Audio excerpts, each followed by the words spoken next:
ৰাতি 4:30 মান বজাত তাৰমানে মোৰ ঘৰৰ ওচৰতে এটা স্পীড ব্ৰেকাৰ আছে তাতে গাড়ীখন আচকাকে ব্ৰেক মাৰিল বিৰাট এটা শব্দ হ'ল শব্দ হওঁতে মই উঠিলোঁ উঠি চাওঁ যে পুলিচৰ গাড়ী পিছত আহি নাচাওঁ যে এখন বেলেগ গাড়ীও আছে পিছত আমি অহাৰ লগে লগে এজন মানুহ উঠি না গাড়ীৰ পৰা নুমি না পালোৱা দেখা পাইছোঁ আমি তাৰপিছত আহি না ছাৰক সুধিলোঁ কি হ'ল বোলে ছাৰ এনেকুৱা এনেকুৱা কিবা কিবি হেৰি টেবলেট নিচাজাতীয় টেবলেট ধৰছে তাৰপিছত ল'ৰাটোক সুধিলোঁ তোমাৰ ঘৰ ক'ত এই লেৱাবাৰী বুলি কৈছে তাৰপিছত ইহঁতে আহিছে বোলে একেবাৰে শিলিগুৰিৰ পৰা গুৱাহাটী হৈ ঘূৰি পিনে আহিছে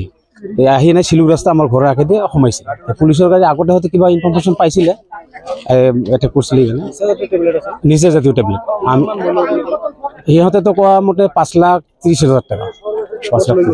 এইটো বাগমাৰা লৈ যাম বুলি কৈ আছিলে ল'ৰাটোক সোধাতে ক'লে ল'ৰাটোৰ নাম কিবা সোধাতে মণি আলি বুলি ক'লে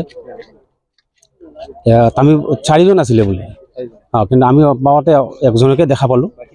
বাকী পলাইছে বুলি ক'লে আৰু দেখা পাইছে এজনক পলোৱা এতিয়া বাংলাদেশতে লৈ যাব হ'ব সেনেকৈ হ'ব চাগে আৰু শুনা মতেতো আগতেও ৰজাৰ আগতে বোলে এক্টিভ মাৰছে তাহোঁ ল'ৰাটোৱে ক'লে আগতেও কৰিছে এই ৰাস্তা দিয়ে গৈছে এইকাৰণে এই ৰাস্তা দিয়ে আহিছে তাহঁতে মই সেইখিনিয়ে জানো আৰু টেবলেটবিলাকতো আপোনালোকে দেখাই পাই আছে হয়তো এনেকুৱা